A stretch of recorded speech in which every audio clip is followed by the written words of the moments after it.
BJP नेता पर यौन शोषण का गंभीर आरोप। अमित मालवीय पर आरएसएस नेता का खुलासा। बीजेपी दफ्तर में महिलाओं का यौन शोषण हुआ। कांग्रेस प्रवक्ता ने कैसे कैसे आरोप लगाए। 24 घंटे नहीं हुए हैं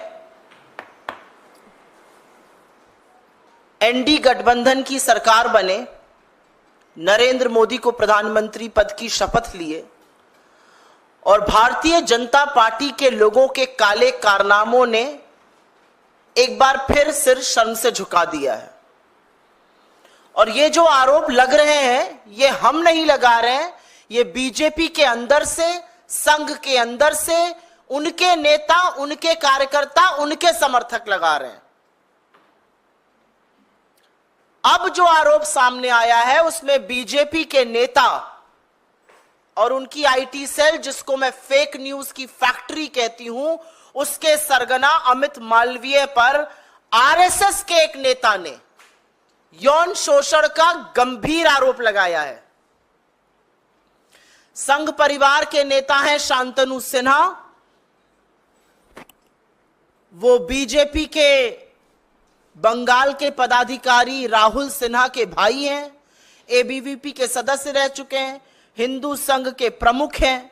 उनका कहना है कि बीजेपी आईटी सेल के प्रमुख अमित मालवीय बंगाल में औरतों का यौन शोषण करते हैं और सिर्फ 5 सितारा होटलों में ही नहीं, बीजेपी के दफ्तर तक में यह काली करतूतें चलती हैं।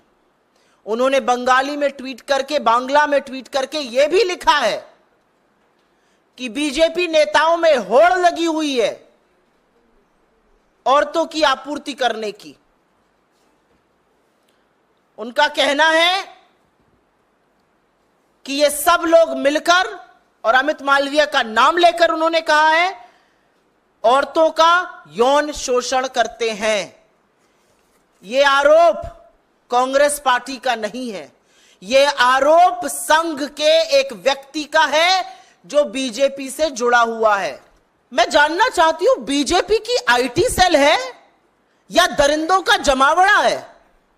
आपको याद होगा उत्तर प्रदेश के आईआईटी बीएचयू का वो गैंग रेप कांड, जिसमें सक्षम पटेल, कुणाल पांडे, आनंद चौहान जैसे लोगों का नाम आया था। ये सब शीर्ष नेतृत्व ही नहीं, प्रधानमंत्री मोदी के बड़े करीबी लोग, लेकिन ये बीजेपी की आईटी सेल के संयोजक, सह संयोजक और उसके सदस्य थे। तो दरिंदों का जमावड़ा है क्या बीजेपी की आईटी सेल? आज सवाल इस बात का है, आज सवाल इस बात का है कि बीजेपी की आईटी सेल में कैसे लोग हैं भाई? एक ध्रुव सक्सेना था, आईएसआई की मुखबिरी करते हुए पकड़ा गया था, हिंदुस्तान में मुखबिरी करता था आईएसआई के लिए। ये किन दरिंदों से, किन लोगों से भरा हुआ है बीजेपी की फेक न्यूज फैक्ट्री, बीजेपी की आईटी सेल?